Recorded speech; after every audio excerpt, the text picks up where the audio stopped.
आज का जो टॉपिक है विश्व इतिहास की क्रांति से जुड़ा हुआ टॉपिक है।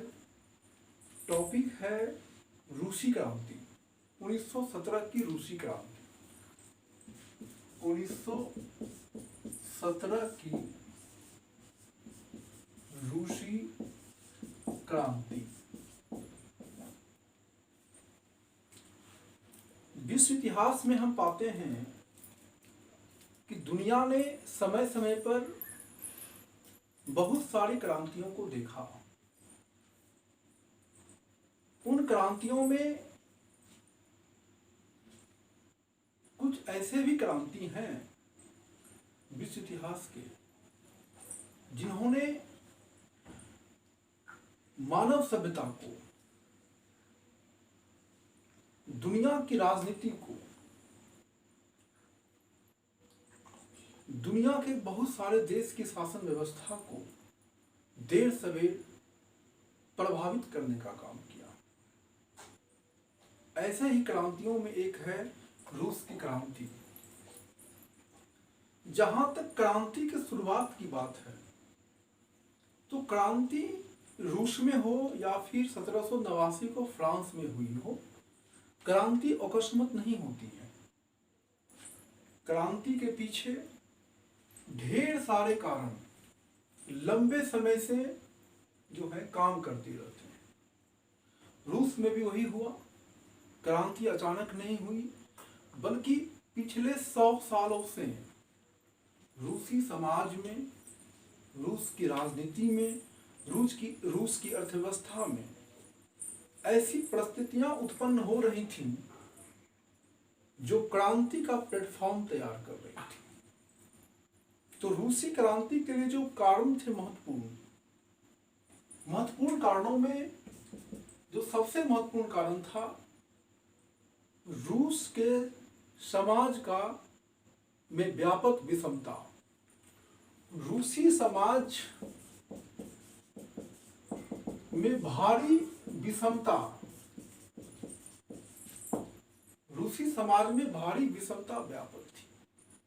जिस प्रकार से हम देखते हैं कि 1789 में जो फ्रांस की क्रांति हुई थी, क्रांति से ठीक पहले फ्रांस का समाज 2 वर्गों में बटा हुआ था, एक संतुष्ट वर्ग, एक असंतुष्ट वर्ग। ठीक उसी तरह से रूस का समाज भी 2 वर्गों में बटा हुआ था। एक विशेषाधिकार प्राप्त वर्ग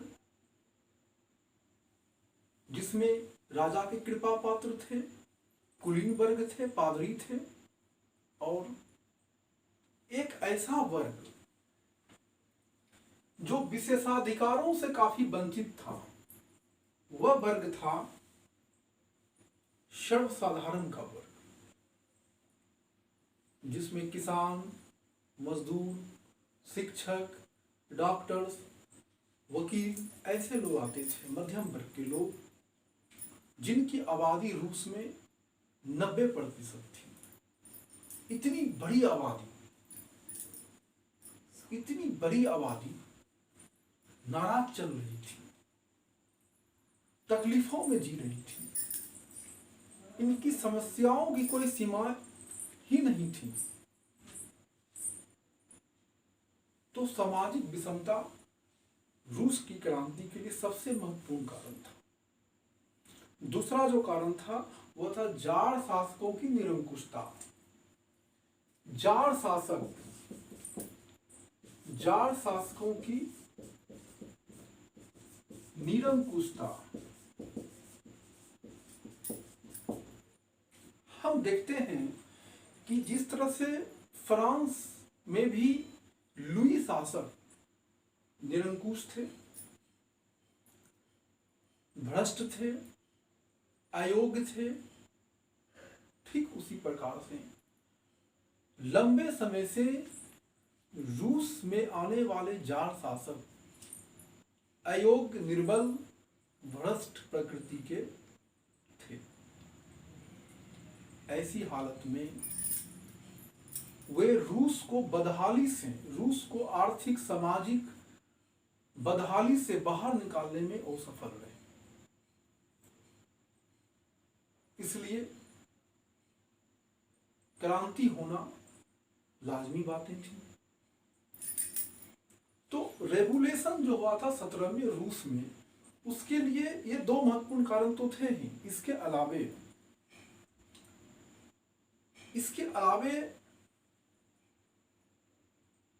1904-5 के युद्ध में जापान से रूस का हार जाना, फिर प्रथम विश्व युद्ध में रूस की भागीदारी हो जाना। रूस की जनता चाहती ही नहीं थी कि रूस फर्स्ट वर्ल्ड वॉर में भाग ले, क्योंकि रूस की आर्थिक हालत बदहाल थी। उद्योग धंधे, कल कारखाने, कृषि, सब कुछ की हालत जर्जर थी। और ऐसे वातावरण में, बदहाली के वातावरण में एक देश को युद्ध में फंस जाना उचित नहीं। फिर भी यूरोप की जो माहौल बनी हुई थी फर्स्ट वर्ल्ड वॉर का, प्रथम विश्व युद्ध का, रूस ने उसमें भागीदारी। यह जार शासकों का गलत निर्णय था और रूसी जनता ने देखा, असंतुष्ट जनता ने, कि जब जार शासक युद्धों में फंसे हुए हैं फर्स्ट वर्ल्ड वॉर में, तो यही एक मौका है शासन के खिलाफ क्रांति का बिगुल फूंकने का। और ऐसा ही हुआ कि जनता नाखुश थी, नाराज थी। वो नहीं चाहती थी कि फर्स्ट वर्ल्ड वॉर में रूस शामिल हो, क्योंकि 10 साल पहले, प्रथम विश्व युद्ध से 10 साल पहले 1904-5 में रूस जैसा एक विशाल देश, एशिया के छोटे से देश, जापान से हार चुके थे। तो रूसी जनता को यह पता था कि एक छोटे से देश से हार जाना एक घोर अपमान का विषय था। रूसी जनता अपने आप को अपमानित महसूस कर रही थी, कि जापान से हार गई। छोटा सा देश एशिया का जापान से हार गया। तो यह भी एक रीजन था रूसी क्रांति का। और रूसी जनता दोषी दे रहे थे इस हार के लिए जार शासकों, कि जार शासकों की सैन्य नीति, विदेश नीति में ऐसी कमियां थी, रक्षा प्रणाली इतना कमजोर था कि एक छोटे से देश से हार गए। तो रूसी क्रांति के लिए कोई एक कारण जिम्मेवार नहीं थे, बल्कि बहुत सारे कारण और परिस्थितियां इसके लिए जिम्मेवार थी। किसान और मजदूरों की हालत जर्जर थी, वह असंतोष के दौर से गुजर रहे थे। समाज में भेदभाव तो थे ही, और जार निकोलस द्वितीय, जिनके समय में क्रांति हुई थी, जार निकोलस द्वितीय, उनकी पत्नी जरीना को भी हम कह सकते हैं कि क्रांति के लिए जिम्मेवार कहीं न कहीं थी, क्योंकि जरीना पर एक भ्रष्ट पादरी रास्पुटिन का प्रभाव था। रास्पुटिन जार शासक के दरबार में उच्च पद पर थे, पादरी थे, राज्य सलाहकार टाइप के थे वो, और जरीना पर उनका विशेष प्रभाव था।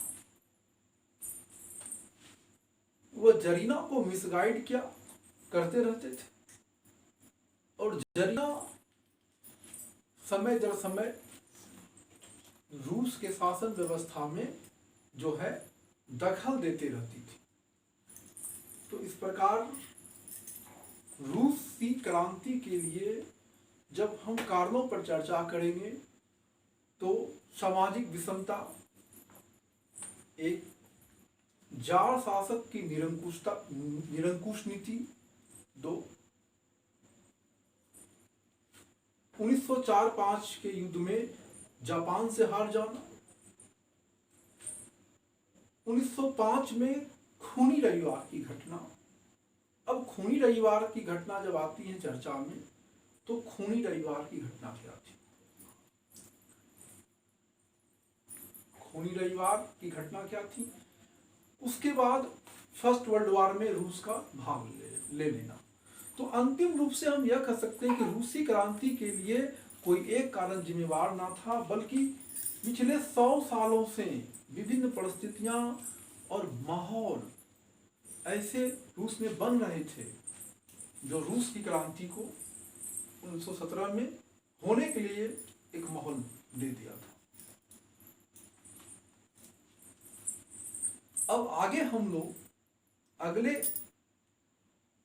जो है क्लास में इससे आगे चर्चा करेंगे, रूसी क्रांति के कारण पर विस्तार से और इसके परिणामों पर चर्चा करेंगे। आज का क्लास जो है